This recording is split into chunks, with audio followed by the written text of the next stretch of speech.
دنیا میں کن کن اہم ترین شخصیات نے اپنے وقت کے درست استعمال پر اپنی زندگی کا ایک نمونہ پیش کیا۔ مسلمانوں میں سب سے بہترین رول ماڈل وہ نبی پاک صلی اللہ تعالیٰ علیہ وسلم کی ذات پاک ہے۔ آقا مدینہ صلی اللہ تعالیٰ علیہ وآلہ وسلم نے اپنی حیات پاک کا جو انداز ہے نبی پاک صلی اللہ علیہ وسلم کا، اس کے متعلق بھی نبی پاک صلی اللہ تعالیٰ علیہ وسلم کے وہ ارشادات موجود ہیں۔ 5 چیزوں سے پہلے غنیمت جانو۔ اپنی جوانی کو بڑھاپے سے پہلے غنیمت جانو، اپنی صحت کو اپنی بیماری سے پہلے غنیمت جانو، دولت کو غربت سے پہلے یعنی اپنی مالداری کو غربت سے پہلے غنیمت جانو، اپنی فراغت کو مشغولیت سے پہلے غنیمت جانو، اور اپنی زندگی کو موت سے پہلے غنیمت جانو۔ میری ملاقات ایک بیمار سے ہوئی، پچھلے دنوں کی بات ہے۔ اس نے یہ حدیث سنی تھی، تو وہ بیمار ہے، اس نے مجھے کہا کہ یہ حدیث مجھے اب اتنی یاد آتی ہے کہ کاش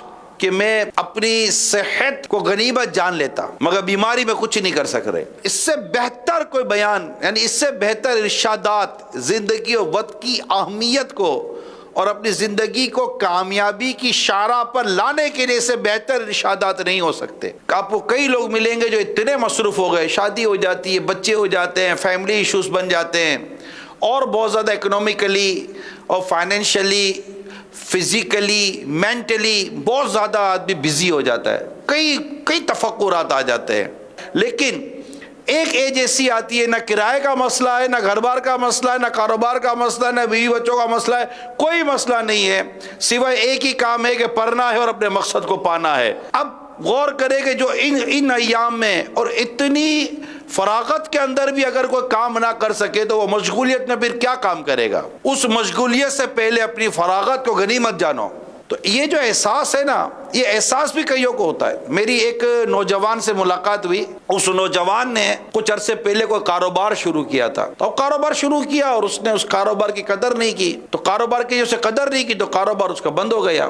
جب کاروبار بند ہو گیا تو اب جب نئے کام کاج اور جاب اور اس طرح کی چیزوں کی طرف بندہ بڑھتا ہے تو اس کو اپنے وہ اوقات یاد آ رہے ہوتے ہیں، یار کاش کہ میں اس وقت صحیح وقت دے دیتا، کاروبار کر لیتا، دکان سنبھال لیتا۔ لیکن اگر اس کی زندگی میں جھانک کر دیکھیں گے نا تو اس نے اس احساس کو اپنی تبدیلی کا سبب نہیں بنایا۔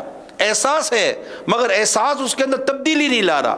محض احساس سے کچھ بھی نہیں ہوگا، محض کی قید لگا رہا ہوں، محض احساس سے کچھ نہیں ہوگا جب تک اس احساس کے ساتھ ساتھ تبدیلی لانے کا کانفیڈنس اور اعتماد اور اس کے متعلق کوششیں نہیں کی جائیں گی۔ ورنہ تو کون چاہتا ہے کہ میں اپنے وقت کو ضائع کروں؟ کون چاہتا ہے کہ میں لوزرز پہ شمار کیا جاؤں، میں وینرز پہ شمار نہ کیا جاؤں؟ اپنی زندگی میں کون ناکامی کو پسند کرتا ہے؟ ناکامی کو بیسیکلی کوئی بھی پسند نہیں کرتا، ہر کوئی کامیابی کو پسند کرتا ہے، لیکن کامیاب ہونے کی جرت، ہمت، اہلیت، قابلیت یہ ہر ایک کو نصیب نہیں ہوتی۔ چاہتے تو سب ہیں کہ ہو اوج ثریا پہ مقیم، پہلے ایسا کوئی پیدا تو کرے قلب سلیم۔